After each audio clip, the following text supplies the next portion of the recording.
Hello, No. everybody. My name is Lewis Lee, and this is Playing in Traffic. And we do this every Thursday night at 9 o'clock Eastern Time. So please share with your friends, family, and anybody that loves automobile things. We do it all. We got my man Rodger here. What's up, Rodger? What's happening? Glad to have you back on our show. And Glad to be back. yeah, we want to talk about, I guess, your last build in Kansas. We'll talk about the last one a little bit, and then we'll talk about the next one. That's pretty exciting to talk about. We've got a little military action involved this time, Okay. so we're hoping maybe this one will put us over the top, and we can keep going. Yeah. We'll get Paul and your guys in a few minutes. So yeah, tell us about your last build.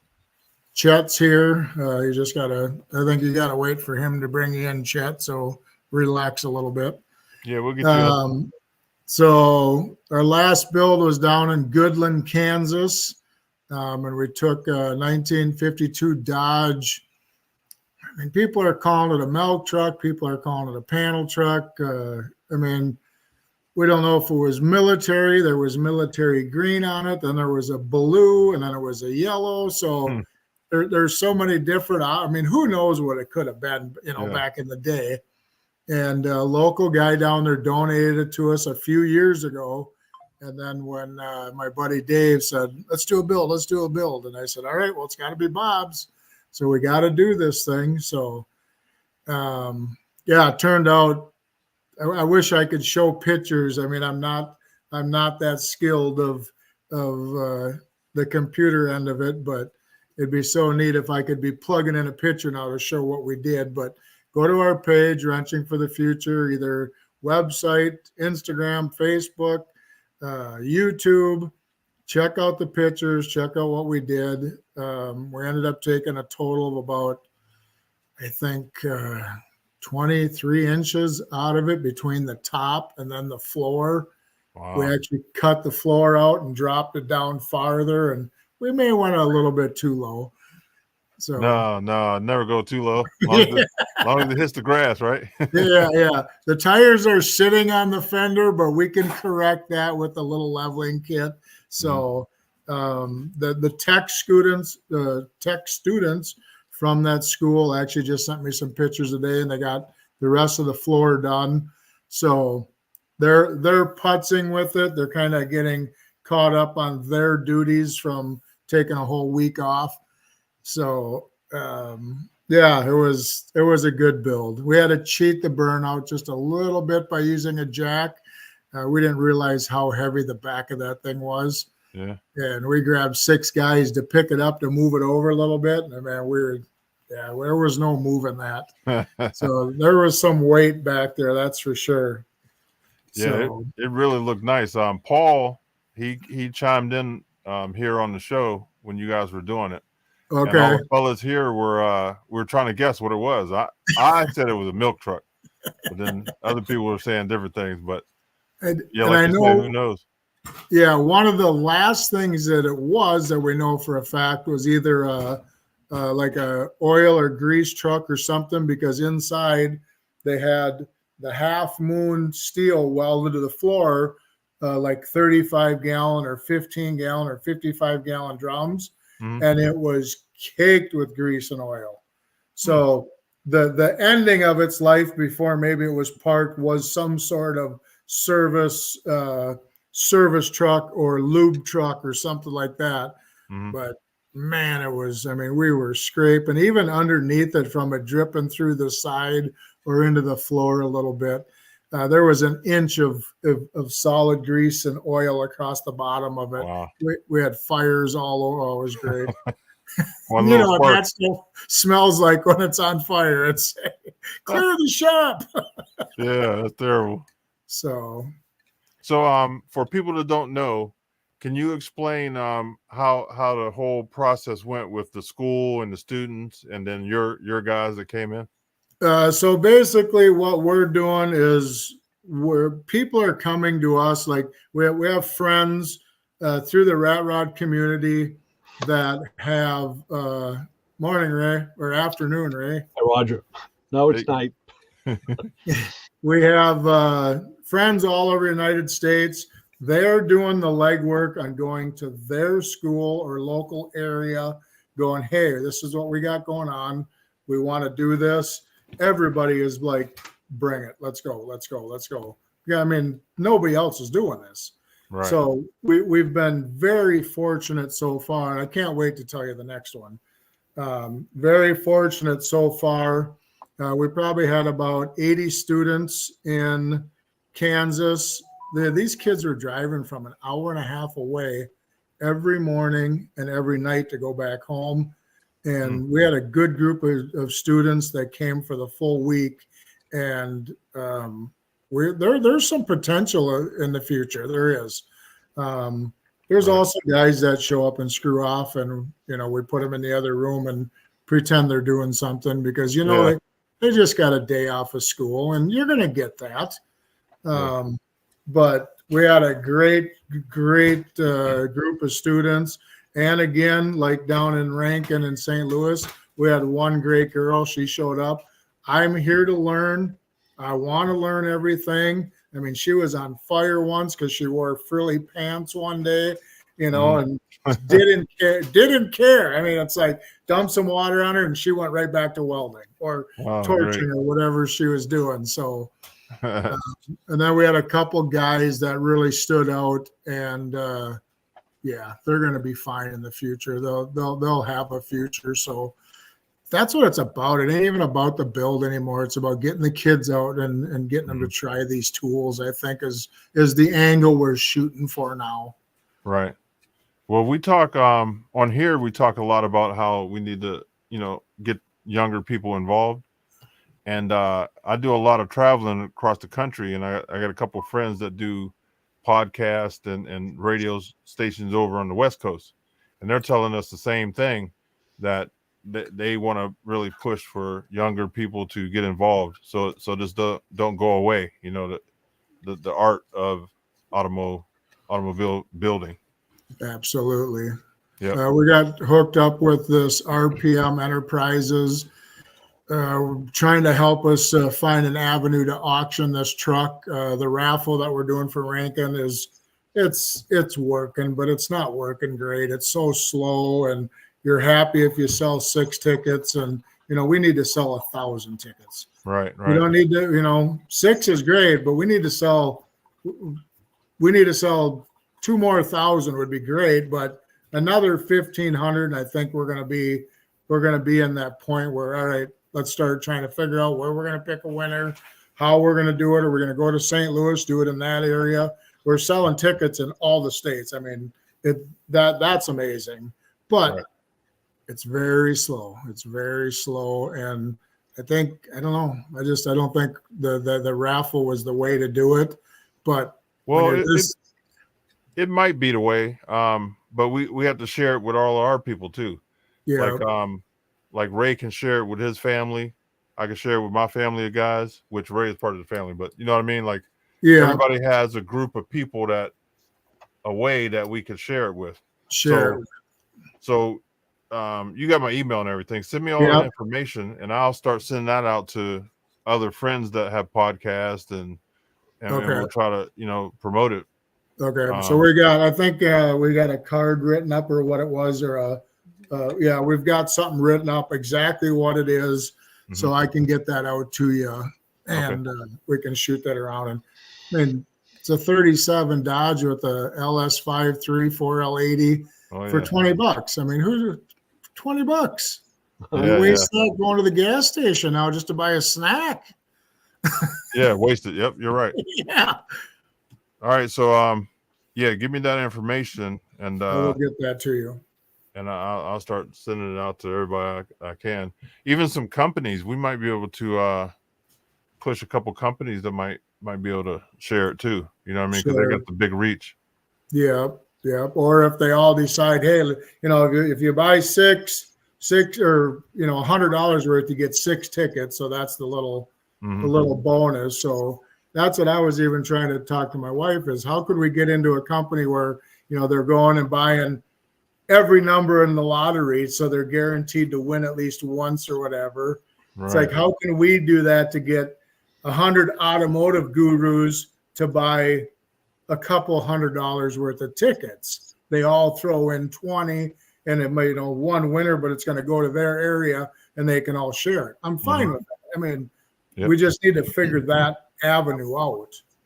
Right. Now, all this information on your website too, right? Everything's on our website. Yep. Okay. Everything is on there. So, wrenchingforthefuture.com, and there's donate buttons. There's everything that we've done up to date is on there.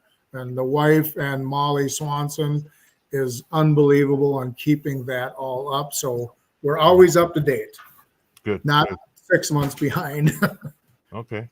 All right. Well, let's get your boys on here, and then you can tell us about your new adventure. Or do you want to tell us about that first? No, let's get some of the guys on here. Okay. Half of them guys don't even really know what's going on either. Paulie Lyons and Chet's laying in bed, it looks like. You made that sound like I'm with Chet or something. Easy now. What's up, fellas? How you guys doing? Good, good. Good So tonight. Paul shared the event. He's our correspondent on the road. He takes care of us. He's everywhere. You know, He likes to travel. If it's Thursday and I'm on the road, I will tell you where I am and what event I'm at. Because if I'm on the road, it's something automotive related. Yep. We appreciate you. You need to make your way to Missouri, Paul. Chet, you and I are going to be talking more shortly. Are you going to hire him, Chet? Well, I don't know. It might be in the works. we have a lot of discussion to have prior to even discussing that, because number one is friends and family, and I never want to let any kind of business relationship damage a friend or family. 100%. Yes, sir. Yeah. So with that being said, we'll discuss this more later. Yes, sir. Well, quit being his friend and then work. Yeah. No, I'd rather have him as a friend. Yeah. Don't get me wrong. You can buy me at this point. Yeah, there we go. Yeah, here we go. The price just got expensive, Chet. Yeah, you got Yeah. high. Okay, so tell us what's going on, Rodger. What you got popping? All right. So February 26th through March 1st, we are doing a build in Smyrna, Tennessee, which is about 25 minutes south of Nashville, I believe, 20, 30 minutes. The United States Air Force is involved, and it's a TCAT technical college. They're partners with Nissan down in the area. I just told them we do old school American build, vehicles is kind of what we're into. They want to throw us lunch or throw us something, we're not going to say no. Mm-hmm. So our biggest thing is trying to find something United States Air Force from the late 30s or the early 40s, because we want to do not necessarily an Orange County Choppers theme build, but we'd like something that maybe was used by them back in the day. And I know even up to the early 50s, they still had, some cool body style stuff. We do have a 42 Ford that has some Air Force stuff on the dash, but it became a city truck. So it kind of looks like somebody maybe sandblasted it and then painted it all yellow, put the current city that they used it in last on, and we're not going to have any patina whatsoever. And I'm not building 2 yellow trucks in a row. So that's a for sure thing. No offense on your shirt there, Ray. It's actually a highway department sweatshirt. That's okay. No problem. I'm with you. So very, very excited about that. They're getting us the permission to use their logo. So we're actually going to come up with our own TCAT, Wrenching for the Future, Air Force kind of logo for this build, and then maybe actually offer that line to the public once we get through the build and everything settles back down. Mm-hmm. Okay. So pretty exciting. Yeah, for sure. I'm hoping the weather's way better than Minnesota in February. Yeah. Tennessee no in joke. February, you could be snow and ice. You could be 70 degrees. Okay. And that's my biggest issue is leaving the third week in February in Minnesota. I might have to leave 3 days early to get out of here. Mm-hmm. Because I mean that's kind of a bad time of year for us around here. Yeah. So that's February 5th to March 1st. February 26th through 26th. March 1st. Yeah. We're looking for some connections in the area. We know there is a Mopar car club in the area. Usually Mopar guys are Mopar guys. They're not anything else. I mean, that's the one thing. Buick guys are Buick guys. Mopar guys are Mopar guys. Corvette guys are Corvette guys. Yeah. But we're starting to feel it. We have a couple people in the area that kind of know the area. One of our newest members, she was actually on the Kansas build. She is coming down there with us. She fell in love with what we do. She's an EMT. She's got some firefighter, I think, background, maybe a little off-duty cop kind of stuff background. Mm-hmm. Race car driver. She rebuilds transmissions. She knows what to do on a motor if something happens. I mean, she's great. She clicked with us right away, and her family was unbelievable down there. So she's like, "Can I go with you guys?" So we're like, "Absolutely." 2 weeks ago, she went on her honeymoon to the area and actually went to the school, talked to the teacher, found the spot where we're going to do the build, made sure there was 220 and everything was available during her honeymoon. I mean, that's how big of into cars she is. So it's great. Nice. She's like, in a couple weeks, I think I might be bored and I might go back down there and do some more recon and try to, we went to Walmart. They'll give you $500 worth of water, snacks, whatever, the week you're there. Okay.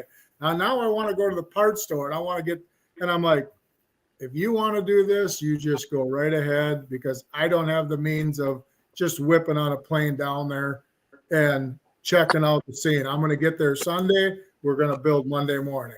We're going to out on Friday afternoon. Nice. So, Tyler asked if she was married or if she was single. No, she's married. She's married. She took her husband with her to the. So that's great, man. Chet will be with us again. Paul will be with us. We got a good group of guys. Actually, 3 or 4 newbies that were in Kansas build said, "You know what? I want to go to the next one. I love this." So we're like, "How do you say no?" Yeah. I did get confirmation today, Rodger, from my boy in Florida. He will be there for the week as well. 12 years military, Air Force background. So he'll be there for the whole week. Perfect. And he might even know a couple of the guys that we're dealing with, or no? He could. Okay. I have a client that's in Tennessee, but he's always busy. But if he's not busy, he would love to come check this out or absolutely. So let me I'll tell you what. Make that let him know. I mean, it don't matter how busy you are. It's an opportunity of a lifetime. It is it's the craziest thing I've ever done. I mean, you just to build something in like the Rankin build, 4.5 days from scratch and go out and do a burnout in the parking lot and blow the tires off of it. Yeah. That's not too many people can say they done that. Right. The Rankin build was just completely amazing, life-changing. Go back and watch the videos of the Rankin build. like Chet said, you know, it was pure. I don't even have words to describe what the rank and build was. No, I mean, we blew the instructors away. We blew the instructors from every class away. And I'm still dumbfounded that we pulled it off we didn't even put that front clip on that thing till about 10 o'clock on Friday. And at 1 o'clock, we were out blowing the tires off it. I mean, the spark plug wires are touching the inner fender. I mean, we've got somebody was watching over us that day because it just went on. Everything fit. Teachers in there trying to get the radiator hoses on and getting the air out of it. And it's still just unbelievable that came to where it did at that point. I figured the tickets would have just flew out of my hands. Yeah. Those things are funny. You know, it could be their kids are doing something in school, selling candy, not those people off of buying stuff like that. It's a whole bunch of, you know, variables that happens with that. But if we get it out to the right people, man, it might snap, you know, and really get some traction. Yeah. That's our biggest thing we know right now is the people that are following us and watching us is a very small venue right now. Mm-hmm. But everything, I mean, we were on the local, what was it, Wichita News across the whole state of Kansas for just what we were doing. And, yeah, we got some hits out of it, but we still haven't found that highway where people are going, look what these guys are doing. You know, we need to jump on board. You know, we can't even get someone to give us $100 worth of tools or anything to give to kids or for us to use. We had a big issue on the Kansas build. A bunch of tools walked off, and I said, "That's it. I'm buying my own tools. We're gonna have our own toolboxes." I bought a trailer today. So we're going to show up with an enclosed trailer with all our own stuff. We're not going to ask the kid to use a toolbox or the school to borrow a tool unless it's something specially that we can't have everything with us. Right. But we're actually going to dump a couple $1,000 into tools. And you know what? They're not going to be top of the line right off the bat. You know, we're going to go with stuff that has a warranty on it. If we break it, we can go down the road and exchange it. But that's where we're at, you know. Mm-hmm. You can't start out with the best when you're just trying to build this up. We're going to start out with what we can get. Right. So I've got some Pittsburgh stuff. I'm not big on buying China crap, but I've got some Pittsburgh stuff, and I haven't had any problems with it. And if you break it, you walk up the street and you get a new one. It's not like you got to call the Snap-on guy, and 3 weeks later he's like, "Yeah, I'm coming back to your area." You know, so right. We're going to do what we have to do to keep this moving and in an affordable way until we can get somebody on our backs and give us a little help. But as of right now, you keep asking, but nobody's giving. So we'll just keep doing what we're doing. Okay. Yeah. We'll try to help much as possible. Yeah, I got a couple ideas of people to call, so I'm writing them down now as I'm thinking about it. Okay. Yeah, I like it, man. This is a great thing that you guys are doing. And we know there's a bunch of car, and I hate using the word celebrity, car guys that maybe were on a TV show, maybe weren't, in the Nashville area. We're trying to reach out. Paulie's working on a couple things. I've got a couple people that told me, well, this guy used to live in Minnesota, Vice Grip Garage. Mm-hmm. I think the guy lived in Minnesota, moved to Tennessee, and all he does is a YouTube channel. Yeah. And people are following him all over the world. And it's amazing what the guy does. I'm going to try to reach out to him. That's I got to connect. Channel too. That's Derek. Derek. Yeah, we got to connect to him. You go, okay. Let's see if we can get him down there for a day, wear, maybe film for an hour and wear one of our shirts. We ain't asking for $1 million here. Put a shirt on and come see what we do. You know what? We'll probably see him next week at PRI. We're going to PRI, and that's what we see him there all the time. Actually, we see him in SEMA too. But yeah, we got a good connect with him. We'll talk to him. Okay, for sure. Yeah. I got another guy that's in Tennessee, celebrity, that two actually. Yeah, we're gonna make some calls. Yeah. Yeah. There's 2 or 3 in Tennessee, and there's some others outside the area. And I've tried to talk to my connections who have the connections to the connections to the connections to get those back doors open. Yeah. And like Rodger says, we're not really asking for much. We're just asking you to take a look at us. Yeah. Just take a look at what we're doing. Mm-hmm. I'll bring a shirt with me, throw it on, do one of your videos, and we'll get it going down a different highway that'll open a different avenue, and maybe something will happen. As of right now, we've got 2 more builds, and there's nothing else on the schedule because it just kind of slowly happens. I mean, we don't know when it's going to happen. Someone in an area goes, "Hey, I'm going to talk to my school." That's what we want.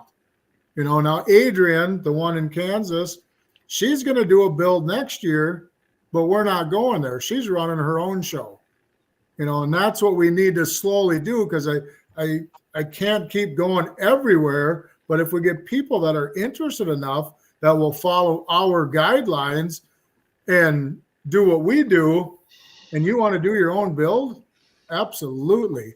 Take a month to do it instead of trying to cram it in a week. Get more students in a little bit longer period, and do 2 weeks, 2 days a week for 4 weeks instead of 4.5 days and boom. Let's make it easier for people, So. Right. What are you thinking, Rick? I feel his pain because I know the same thing's going on here. People just, I hate to even use the term because I really hate to use the term, but that post-pandemic, it hasn't really totally opened up yet. Yeah, it hasn't. I've seen it over here too in New York. It's just people are still recovering or recoiling or trying to get back what they've lost. And even though there's a lot of great ideas out there that they like to be involved with, they're looking at the bottom line. And we're not talking about a lot, but I have seen the same thing happen here. Well, I've seen it in my my booking agency.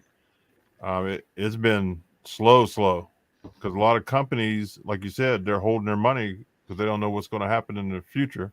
Yeah. And a lot of car shows where I book celebrities, they didn't make any money the last couple of years, so now they don't have the money to pay for the celebrities. Yeah. So that's where I've been. But things are starting to ease up a little bit. So all we can do is ask. Just ask. Like I said, we're not asking for $1 million. We're asking for a little help, or wear one of our shirts on one of your broadcasts, or if you're filming a new show for even next year, put one of our shirts on. Just so people go, "Hey, check out that. What's that?" I mean, awareness. It doesn't always come down to the money, Harbor Freight, throw us $1,000 worth of tools. I just spent $1,000 there in the last week. Throw me $1,000 worth of tools. Mm-hmm. You don't have to throw me $1 million worth of tools because they don't need it. I'd rather that go to kids because they have a $1.5 million school kid scholarship thing going right now. Well, I don't want to step on that. We're going down our own avenue. We're doing our own thing. Someone's got to jump on board. Rodger, it's kind of funny when you mention Harbor Freight because I guess it's going back like 10 years ago. They had a promotion. They did something in the area. I jumped on it and I contacted the local store manager. And I said, "Hey," I asked them to come on my radio show. And they put me through all sorts of hoops and just to talk to somebody. And I said, "Wait a minute, man, I'm not talking about like a Fortune 500 company. I'm not talking about like, you know, some backyard garage talking. I'm not talking about a big name company here. I mean, this is Harbor Freight. And when I finally got somebody, they were very skeptical and they were very weary of me and said, well, what is it that you really want? I said, I really don't want anything. I just want a representative from that store, like the manager.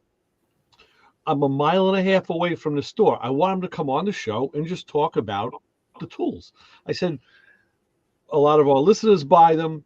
Everybody's got something from there. I said, so it's just to promote you guys is all. I'm giving you the opportunity to promote yourselves on my show. That's what I'm looking to do. I'm not asking you for anything. And they kind of like did a bobble thing, and it didn't make sense to them. Well, who would do that?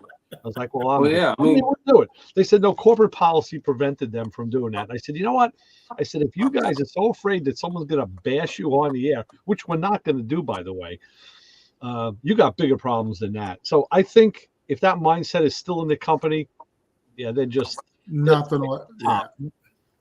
Well, you're right. I mean, Harbor Freight's got such a, back in the day, such a bad name about being just cheap, cheap, cheap. right. Here's your opportunity to jump on and be like, hey, we're not the cheapest place out there. I mean, they've got some good tools. So, trying to get that person to step up out of whatever store to be like, hey, here's what we got, and go from there. I actually, this was in the pre-Icon, way before Icon. It was when it was really all kind of just crap, and I think I know at this point I had nothing to lose, so I told the guy, I said, if you really don't believe in your product that much, if you think your stuff is that bad, then what do you keep the store open for? I'm giving you a chance to to get the word out there and tell people. I said, but if the mindset of the company is so paranoid that you don't believe somebody could just want to talk to you, then what? You're better off not coming on. Yeah. So their biggest ad right now is that 5-drawer rolling cart made by US General. I went to 6 different stores in the last 2 weeks. The first thing I did was pull the drawer open and I put my weight on it. If it moved more than an inch, it's not going to hold my sockets and wrenches. I didn't even think about buying it. So I saw it. They had it for 60 or 80 bucks off. I ran up there the other night and I pulled the drawer out. I pushed on it. It didn't move. And I looked at the ad. If you buy a Blue Point, I don't know why they're using Blue Point. It's Snap-on. They're both the same company. Yeah. Save $1,075. And I'm like, you know what? I bet you this is a Snap-on or a Blue Point. They just put their own damn name. The thing is quality. I put one together last night, and it's a nice box. And I'm like, what do I need this big honking toolbox for that we're going to have empty drawers or empty spots? I need 2 sets of tools for guys to work and go separate angles. I bought 2 of them things for $189 a piece. I'll put another $500 worth of tools in it, and we'll have everything we need on a build. Louis, where's Macho Man Brian? I mean, we got our guy. Yeah, where is Brian tonight? I used to have a Matco toolbox, and I loved my Matco toolbox. Right, but then children happened, and the Matco toolbox had to go bye-bye. But to this day, I still miss that box. Well, there's the guy that can speak to this. We got our resident tool guy. Welcome to the party. What's going on, guys? Man? Sorry I missed you on my return trip to Maryland. Yep. It's okay. I'll see you next time around. Yep. How you doing, Brian? Man, it's crazy. It's crazy. And like you said, unfortunately, hearing you guys talking about help and whatever, the mindset of corporate America in this is absolutely amazing. And I can give you a real quick story. The Darnell guy, welder up, Steve Darnell. He loves his Mako, man. He's in Vegas. He loves his Mako, man. He buys a lot of stuff from Mako. He told his Mako guy, "Hey, look, I'm not just like you said. I want to use your stuff. I'm not asking for $1 million worth of stuff. I want to promote your stuff. Here's a guy saying he wants to promote. And it went round and round and round and round. And finally, the Mako guy, his Mako guy said, hey, we're coming to our convention is in Vegas this year.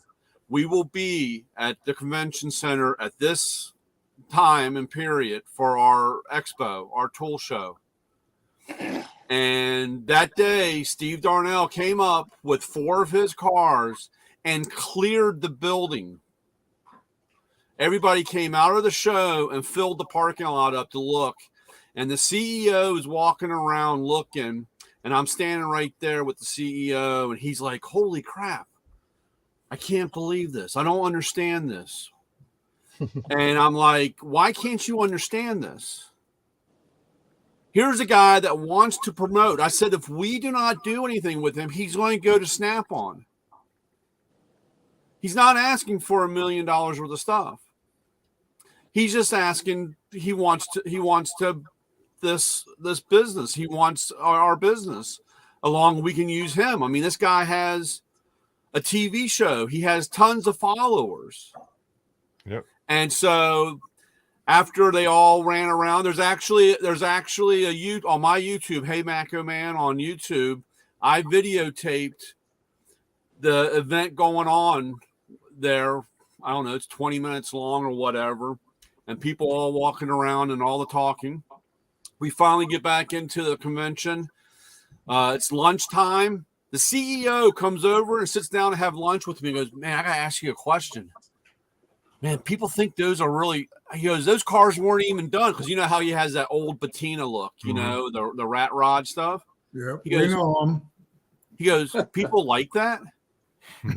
They have no concept. They have no concept of what they're doing and what their followers are, or what their people are.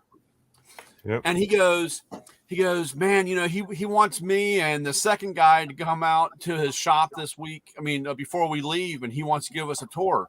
What do you think? I said, you're stupid. I said, dude, it's a great tour too. Right. Why are you even asking this question?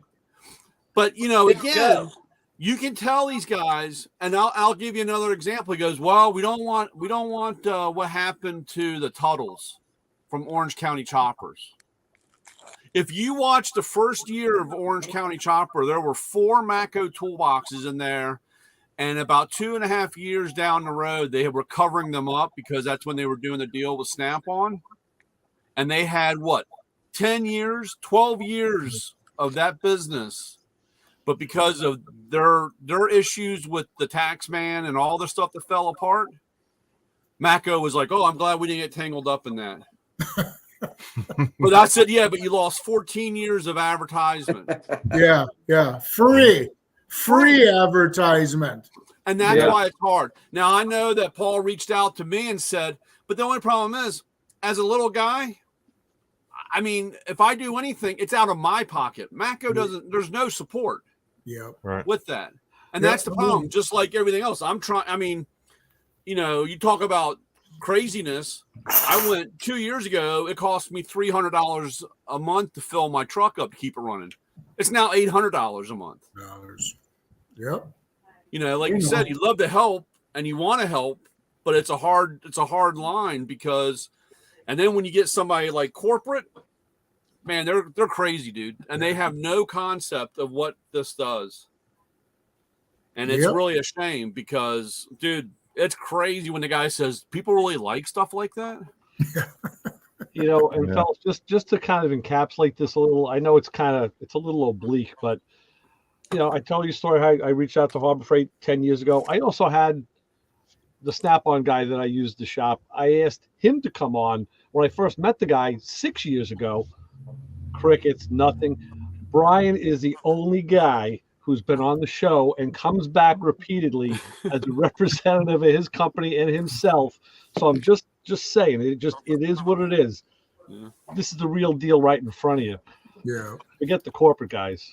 It's crazy. It's really a shame because they miss out on a lot. Yeah, they do. And then they take so long to when they make a decision, it's gone. I mean, or it's over, and they're like, "Oh, see, it didn't last that long." And I said, "Yeah, but it's been 3.5 years." Yeah. You know, What I got go ahead. I was with Steve Darnell not this year but last year, and I hooked him up with a welding company, and they did the same thing. It's like you're passing an opportunity to have more exposure than you can imagine from these guys. You know, these guys are out there grinding, and they pass them up. It's crazy. Yeah. And that's the biggest thing I'm seeing is there's a handful of outfits out there like us that are trying to get kids involved. What these corporate guys don't realize is if we don't get the next generation kids involved, who's going to buy a welder? Yep. Yeah. If they don't come and learn or try to weld on one of our builds, and like St. Louis, we had a couple kids that fell in love with it, and they're like, "Would you like to go to this school?" And they're like, "Well, we have no chance. We can't afford it. We're inner city kids." The bullshit. You have a chance to do anything you want. And then I started talking to higher up at Rankin going, when we sell this truck, we're going to start a scholarship, and we're going to reach out to some kids that were on our build that said that they'd never have a chance to go to school like this. And there should be programs out there to get kids to school that would love this. That kid welded for 8 hours one day. He didn't even know what a welder was before he got there. That's He had to pry the helmet off that little kid, and he was just grinning ear to ear. And he came back like the third day. He goes, "Can I weld?" I'm like, "It's right there. Have at it." And he went and spent another 4 hours welding. And He didn't want nothing to do with the build at that point. He just wanted to it had weld. nothing to do with the build. Our best, and I hate to say it, but our best experience probably was that night class. They all come in. They were all foreigners. They had no idea what a welder was. They're learning basic mechanics, and we had we were laughing so hard. The one guy, the electronic mask, the batteries went dead, so he's trying to weld, and he's like, "I can't see what I'm doing." And I'm like, "You got to look through the screen, find the light." He's like, "I don't see no light." Well, here, after about 10 minutes, we figured out his mask was bad. So we put it, and all of his buddies were just harassing. Oh, we were laughing so hard. And by the time they left, I mean, every one of them shook every one of our hands and thank you probably for the best experience that they've ever gotten in their life. And they were probably in their late 20s, I think, Paul, Chet. I mean, they ranged in age from late teens through the late 20s in that afternoon class. There were a couple of at-risk youth. All foreigners from all over the world. I mean, and we had the most fun with them guys. Total language barrier, complete language barrier. And I couldn't get the lady that I was working with to figure out what to say to each other. I finally said your initials, and the other guy translated, and she said her name was Z or something. I said, "Fine, take the welder. We're gonna make a Z." Man, the next thing you know, she's putting Z's all across that piece of steel. We had a blast. I mean, and that's probably the best experience that we're having is getting kids to try things that they've never maybe seen or never heard of or never tried. And you put a Milwaukee 18-volt grinder in a kid's hand, and it's like, that thing will bite you. The guard is off because the guard gets in the way, and we probably shouldn't be teaching people that way, but you know what? You better hang on to that thing like it's a snake, or it's going to bite you. And then when they're done, they're like, "That was the coolest thing I ever did," you know? And it's like, it's everyday items for us, but for someone that's never tried it, right? Is that enough to get them into this line of field?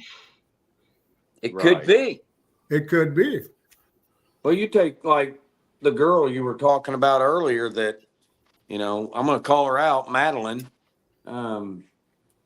You know, she just sat there beside everybody, and she learned every aspect of that build from start to finish and got so wrapped up. And she drove her and her parents drove 2.5 hours to come to our car show. Yep.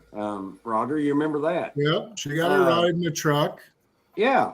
You know, she literally is that invested in the future of what we do. So you don't get that a lot, and that's what we want. We want more people to get involved in it. So, yeah, that was a good feeling. That whole, like I said, that whole experience was awesome.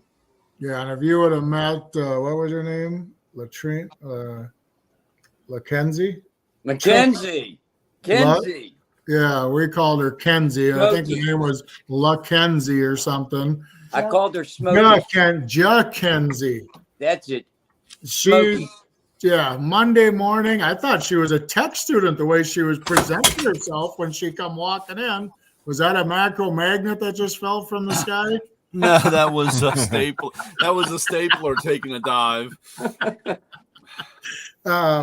She wanted to do everything. She goes, I just took my torching test at school, and I taught her 3 things that her teacher didn't even teach her. And I'm like, okay, I mean, they're learning at least. They're getting some experience, but even some of these teachers, you know, you're passing something on that I learned in shop class. And I did hear there are schools that are bringing shop class back, and that's probably one of the best things that could ever happen in this time of age, for sure. I would hope so. That's where I learned it. I mean, that was my first experience other than with my dad in the garage. Yep. 13, we pulled the motor on his Charger and rebuilt it and put it back in, and from that day I was hooked. Yeah, that's all it took. Hey guys, I'm going to jump off here. Please, Lewis, please push this as much as you can. For sure. You know, people,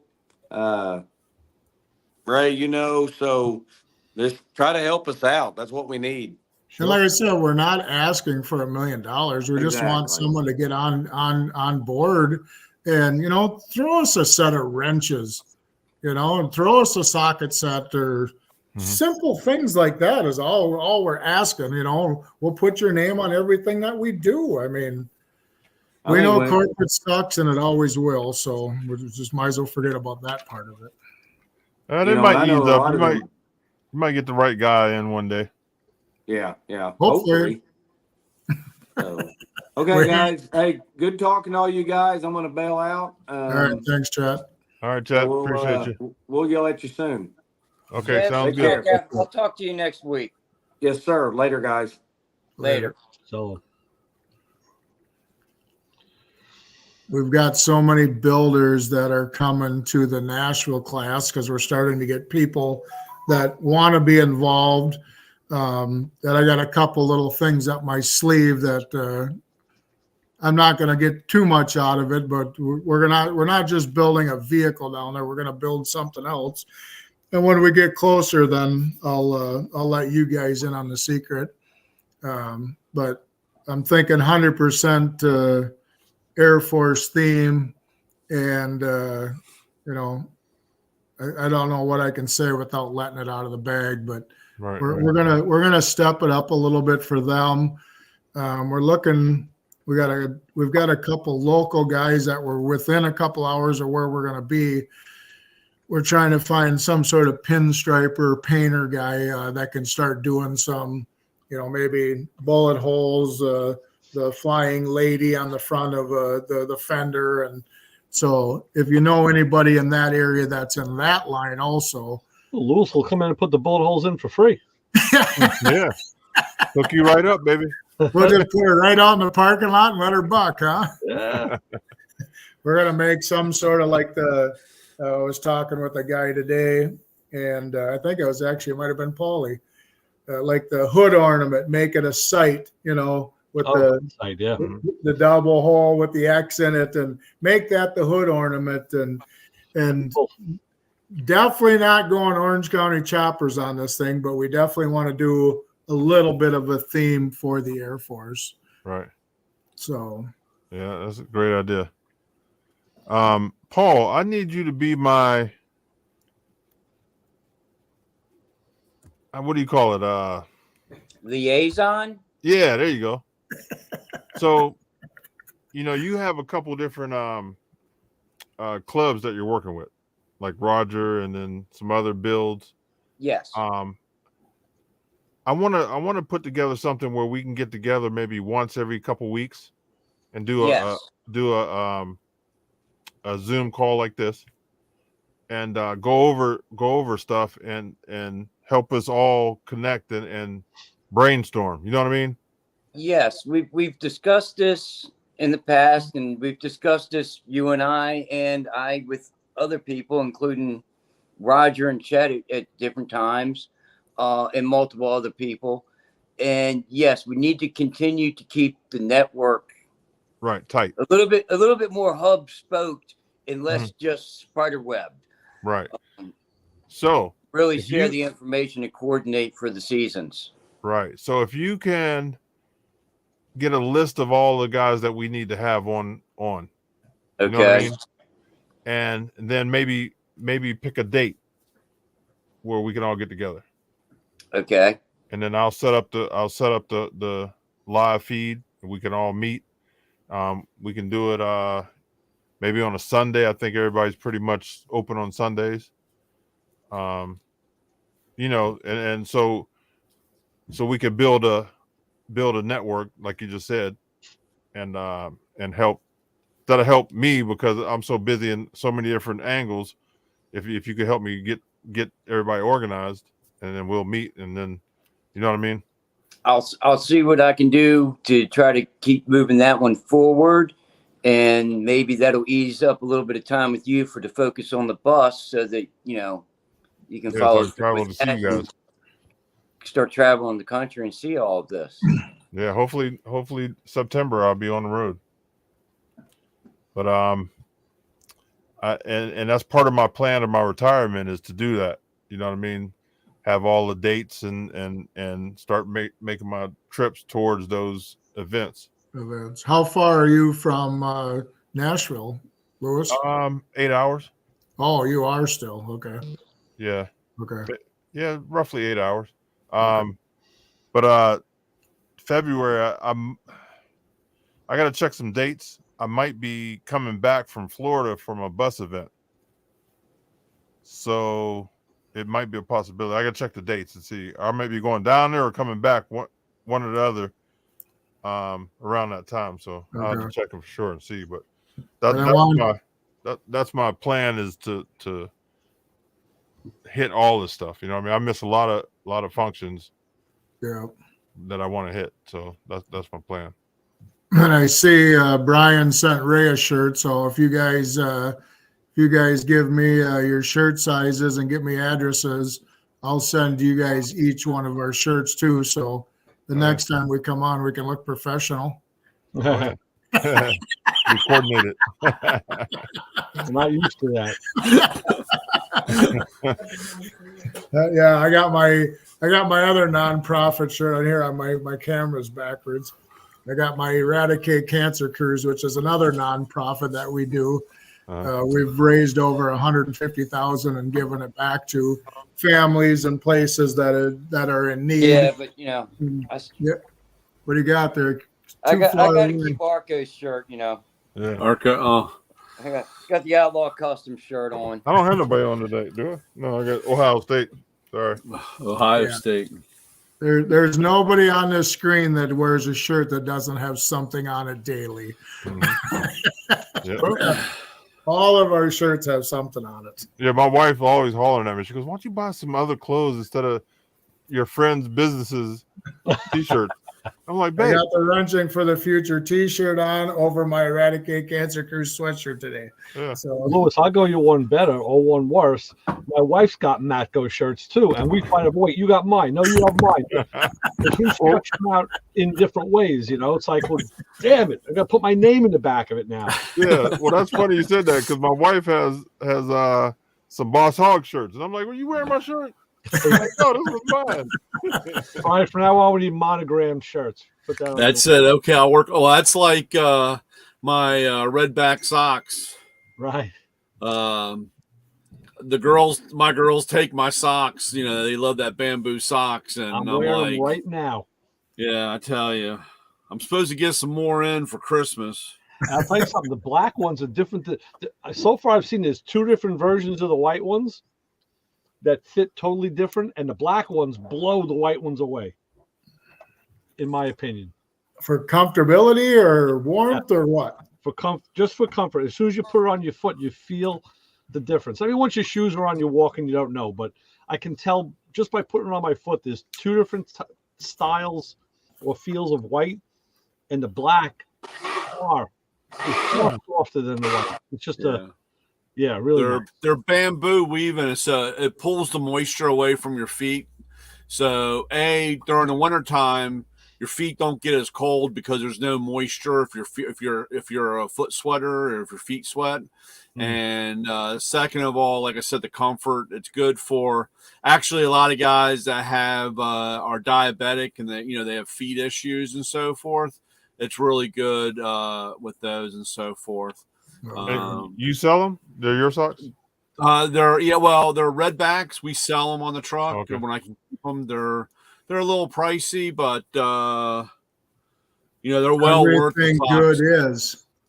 I mean, they're well worth the money. I agree. I'd be a spokesman for them if I could be. I just wish I can get them fast enough because when they come in, they're gone in a heartbeat. Right. I mean, I got guys that you would never even think of, and they say, well, I'll take all 12. And you're like, whoa, how about just taking 3? So I got rest for no, I'm taking all 12. So, hey. I've never even heard of them, so. Yeah, check them out. Yeah, we have the 3, and then the female cut. There's a female version of it. It's just cut a little different.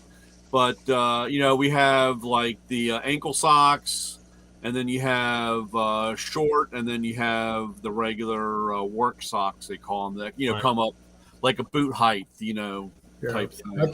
That's what I wear all year long in Minnesota is ankle socks. And people are like, you're nuts. It's 35 below. Yeah.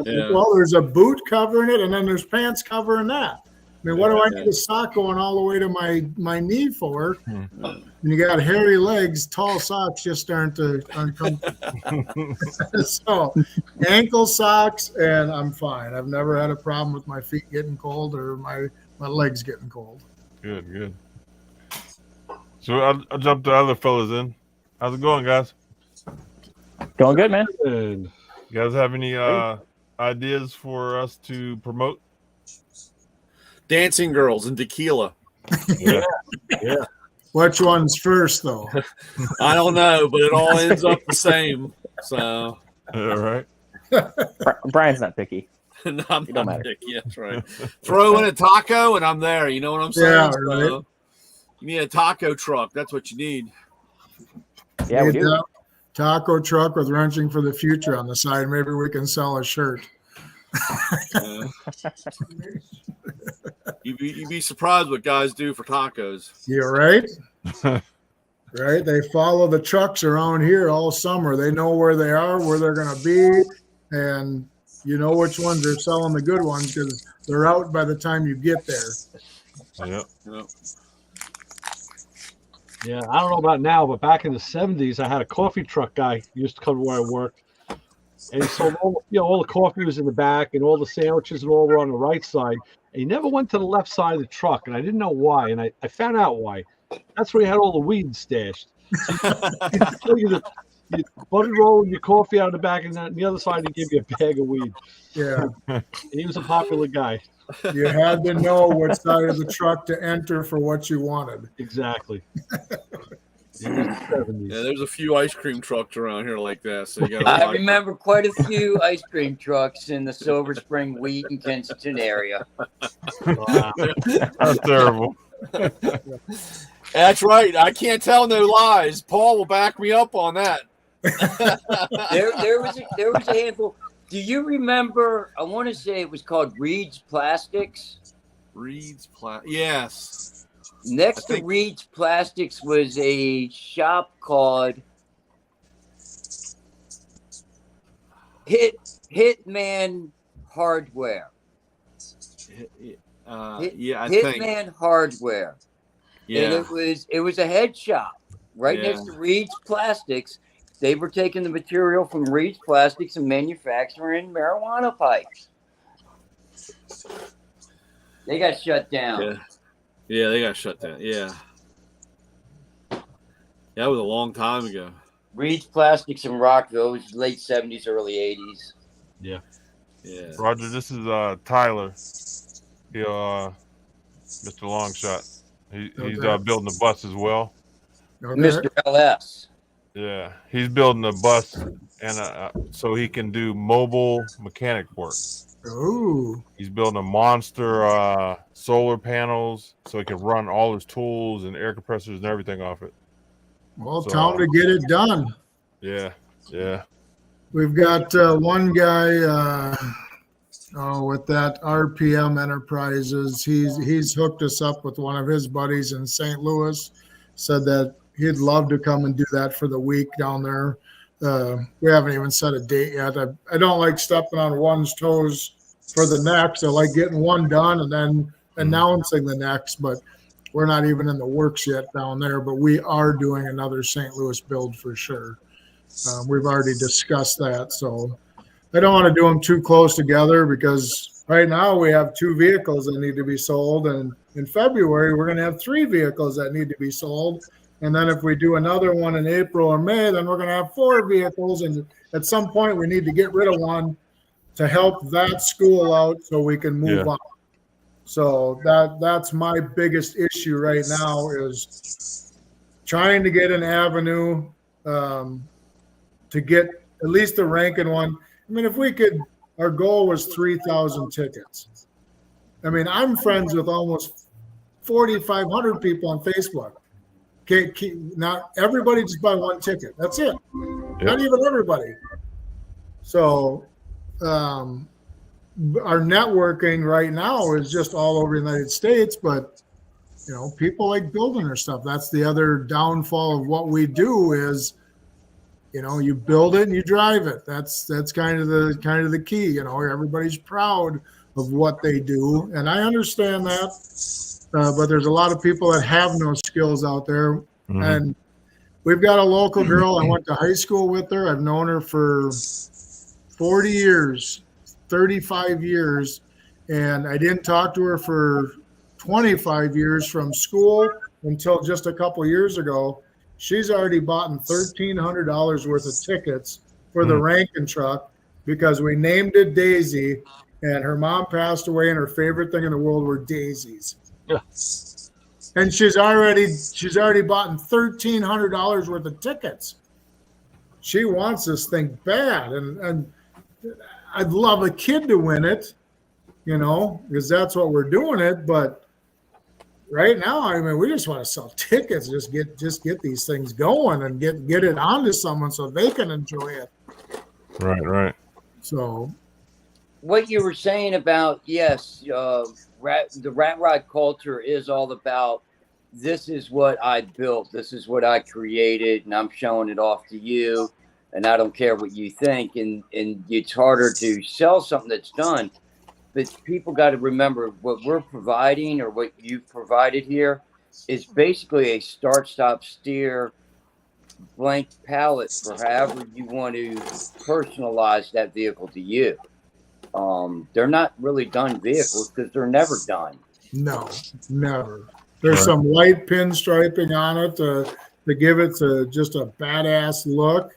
And it's still endless on what someone could do to this truck to make it more personalized. And I think that's what makes us guys love the Rat Rod so much is, I mean, my truck's known all over the world, but I put it in positions so it would be known all over the world.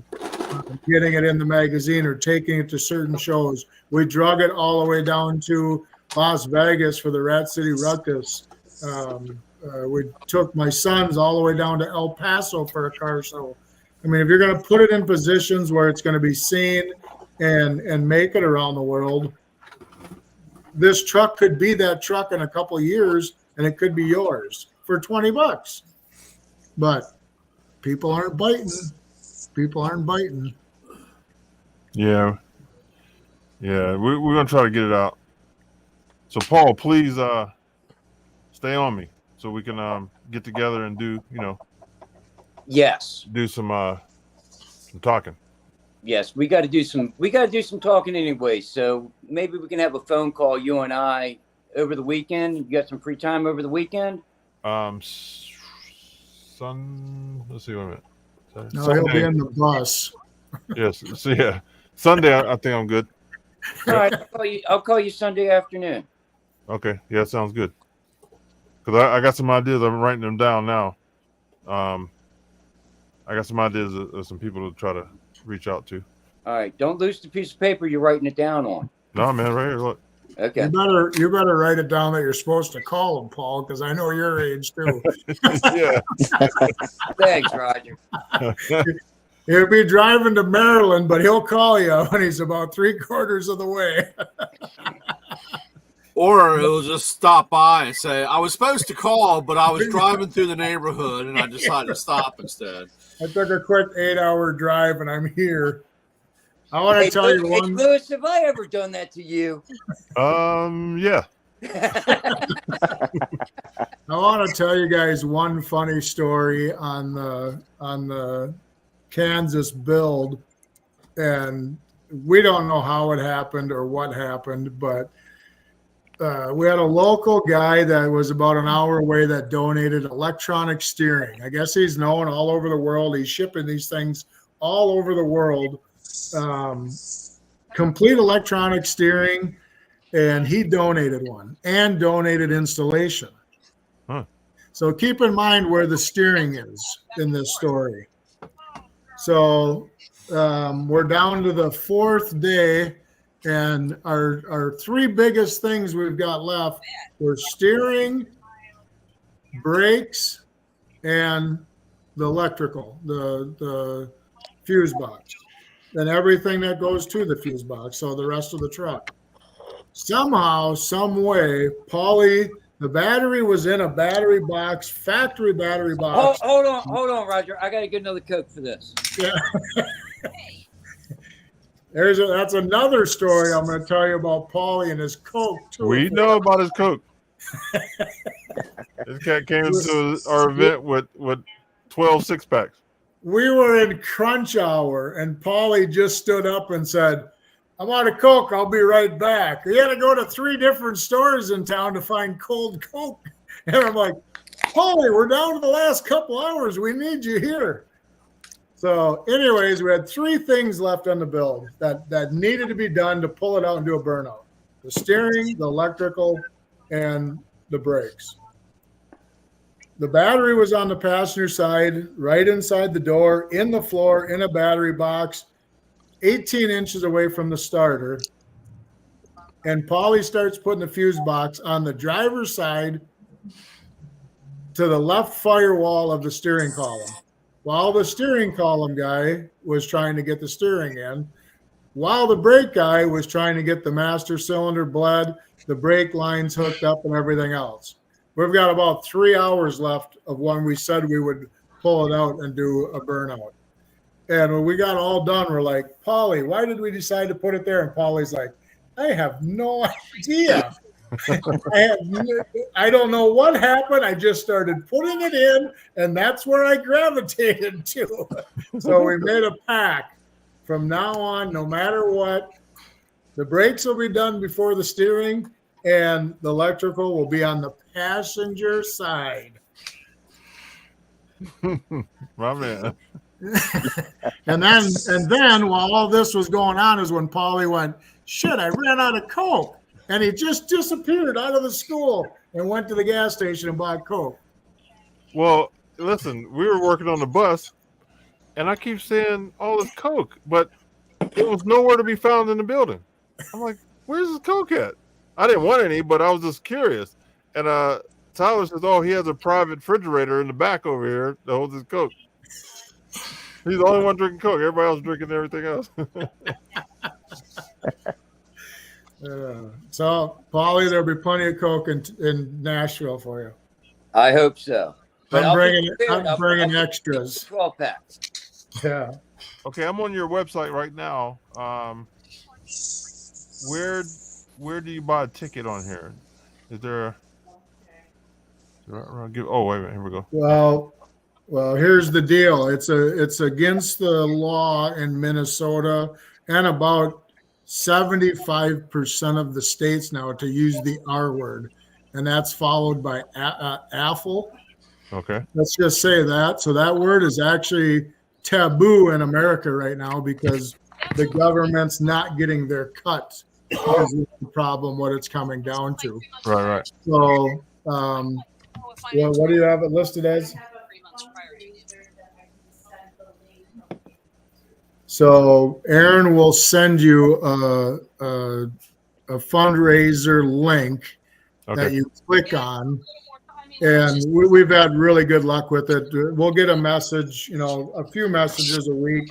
How do we buy? How do we buy? We've been saying buy a sticker, and we put your name in it. I mean, we're 100% honest on that end of it, and we've had zero problems with it. So that's our biggest issue right now is trying to figure out how do you explain that to someone that has no idea what's going on in the world, Right. It's about 95% of people right now by the looks of it. You're right. Okay. All right, cool. So let me give you, wait a minute. Do I have your info? I got your info somewhere. I'm going to give you my other email that I checked. I got a pen and paper right now.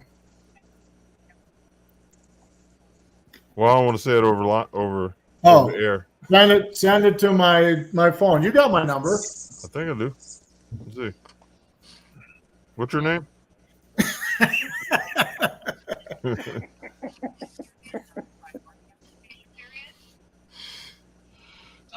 Let's see.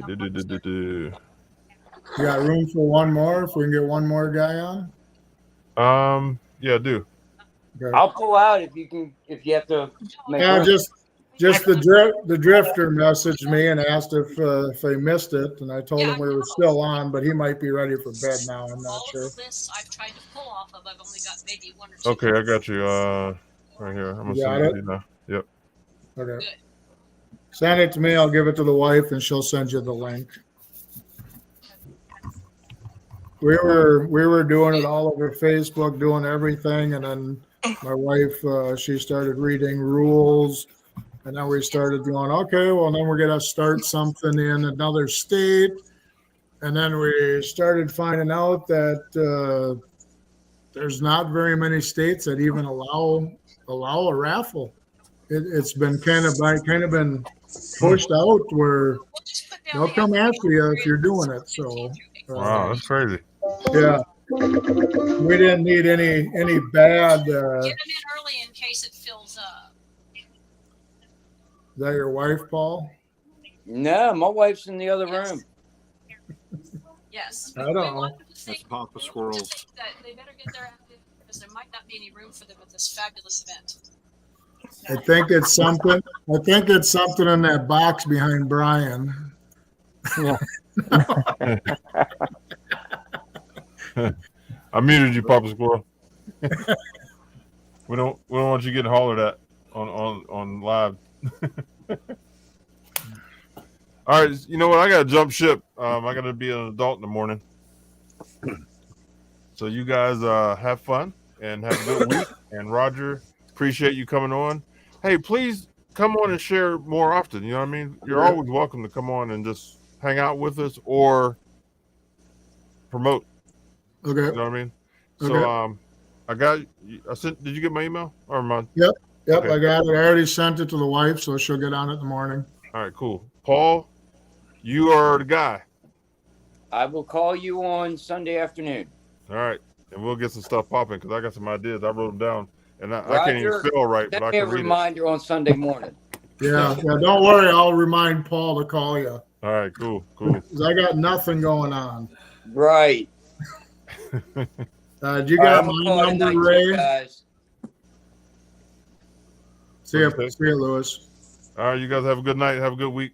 All right, Lewis. See you, man. See you next Take care, week. Lewis. All right, how do I log off here? I don't know. You got us on. Right. How's it going, Coach? It's going good. How are you? Oh, living the dream. I was listening a little bit before I came on. I really enjoy hearing what you guys are doing and trying to get those kids interested and involved. Thank you. We're trying to set up taking the kids here during winter break or just after winter break to the community college to tour the trades department. You know, all the different trades, and I'm more interested in going in the auto shop, but we're gonna tour all of it. All of it. And that was our biggest thing with these schools that we're going to. We're trying to get as many as the different classes to get involved, but it's almost like they don't want to have nothing to do with it. And it's like, you've got an opportunity that you'll never probably get again. I mean, why wouldn't the wood teacher say, hey, let's just build a custom speaker box for the back?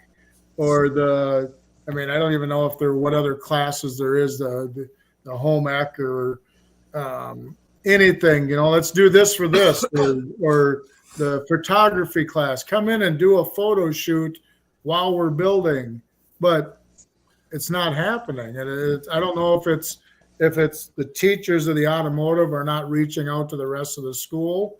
I think we saw the president 50 times down in Goodland.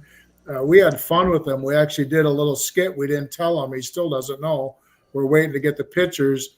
We told everybody to do something behind his back as he's walking through and looking at stuff. And then we had a photographer that was taking pictures. So everybody's doing goofy stuff behind him. And I think he busted us towards the end and maybe had a feeling something was going on. But I can't wait for them pictures to come back so we were going to do a big poster and then send it to him and then anybody that wanted one. So we're waiting on a girl down there that's, I don't know what her job was. She was an everything person in the school. So we're waiting for her to get all the pictures back. So it was kind of fun. And he was just unbelievable. He bought us lunch like 3 days that week and brought beer in one night, and we had a couple with him and after hours, of course, and just had a great time with him. And Rankin, we met the president the day we did the burnout. He thought we were doing a little squeaker, and I told my son, I said, blow the tires off that thing because that's what we do. And he was a little disappointed that we took it that far, but you got 10 students out of 100 to sign up for your school. I think them 2 little black marks will fade away really fast with 10 new students. And while we were doing the build in Goodland, Kansas, the first student actually started that week in Rankin. And it went through the network of people and made it back to us in Kansas as we're doing the build. So, I mean, that was kind of, that was a very, very happy moment that something came out of this and the first student started at one of our programs, So, yeah, I mean, it's pretty cool. I mean, I'm excited to keep going. I want to be able to keep going, but if we don't get some sort of sponsorship, I don't know how much more we can go, Yep. That's the hard part. It's costing a lot of money out of a lot of different people's pockets, losing a week of pay. We're supplying a place for you to stay. We're trying to get meals donated. We had a little mom and pop taco shop that donated 20 breakfast burritos the first Monday morning. I mean, that was great. Yeah. What was that? $20 out of their pocket to feed 20 people. I mean, that's all we're asking is just simple things like that. And for Walmart to throw $500 at us before we're even heading that way for water. I mean, we go through about 2 cases of water a day and some snacks. We'll burn that $500 up in 5 days for sure. Just in water, ice, and snacks. So we're getting there. It's going to take time. They didn't build Rome overnight, right? Yeah, correct. Rodger, back to what you said a little bit ago about the schools and why you don't understand. You're not alone, and I'm going to tell you this from firsthand experience. I just left higher education school system after just about 40 years of service. And I'm going to tell you this, it's political. And departments are all, I mean, Isaac's, I can tell it without even looking, Isaac's shaking his head. I know he is. It's on multiple levels. I mean, you have younger faculty that want to do things and they want to get involved, but what they have to concentrate on is their tenure track and kissing the right ass to get the right classes, to get reassigned and get that tenure track. And then you got the guys and women at the other end who were there for a long time. They don't have to do jack shit anymore. And some of them care, but they got other things. They got outside interests. They're raising money for other things. And like everything in between. So just to tell you, I don't want to be a total stick in the mud about it, but a downer. But it's the school systems, and a lot of them are under attack from their local municipalities and the people. Let's face it, I pay more school tax than I pay property and state tax where I am. I happen to be in an area where school taxes are ridiculously high. And now I don't have kids in school anymore, so I'm paying those taxes and I'm not even reaping the benefits. But I did in the past. So there's a lot of that going on. Well, why do you need this much money? How come you spend it on this? Why do you need more raises? They're constantly under the gun and under pressure. So I would concentrate on finding the individuals who'll break out and help you, as opposed to the bigger school system, because it just may not be in the works right now for them. Yeah, I mean, even just the old guys in town that who knows when the last time they drove their old car would pull up and spend a few hours with us. One guy showed up, donated $25 and three bundles of shop towels, and I mean, that was awesome. I mean, that's great. I mean, we're going through rags like there's no tomorrow when you're doing this stuff. And just the simple little gestures. One of the kids at the school, his grandparents showed up, gave us $300 and said, buy everybody lunch or dinner today. And that was phenomenal. We weren't expecting something like that. So and then there was a teacher that worked at the school for 35 years. He was there all week. He had to be in his late 70s, I'm going to guess. He busted his butt for 8-9 hours a day, every day. He got all the headlight hardware pulled apart, cleaned up, new sockets, new wiring, all put back together. So when we just dropped the front clip on, all we had to do was plug the front clip in and all the lights worked. I mean, the guy was phenomenal. He took all the marker lights all the way around, took them all apart, cleaned the glass, put new sockets in. I mean, he was having a heyday that week. And that's what it's all about, is just getting people involved. See, that's what you did. You found the guy who either had done it in the past, or maybe he still does it on the side with his own little projects, and he couldn't wait to get away from the politics and into a working environment because the school system is such a non-working environment. Well, I mean, it's just like the government. It really is. It's just another form of the government above government. More people work so hard at trying not to work. And if they put that energy into just working and doing their job, it'll get done in a flash and it will be easy. But they don't. They spend their time figuring out how not to do it. And then you have parents, on the other hand, who don't give a crap either. And they think it's the teacher's job to raise their kids. I mean, I don't want to get off on too many different side rants at once here, but I mean, I saw it on a college level, and it was bad enough. I know the grade school level is pretty bad. Pretty bad, yeah. No, we're having the same problems here too. They're pushing all the agendas in on the grade. You know what we're going to do? I'll tell you what we're going to do. Let me. We're going to end the stream for Playing in Traffic this week because we're going to talk in private, off the air. Brian, good idea, right? Hey, I'm. All right. Playing in Traffic, signing off. Ray Guarino, Murder Math Radio, old boys. We'll be back next week. Stay where you are. Okay.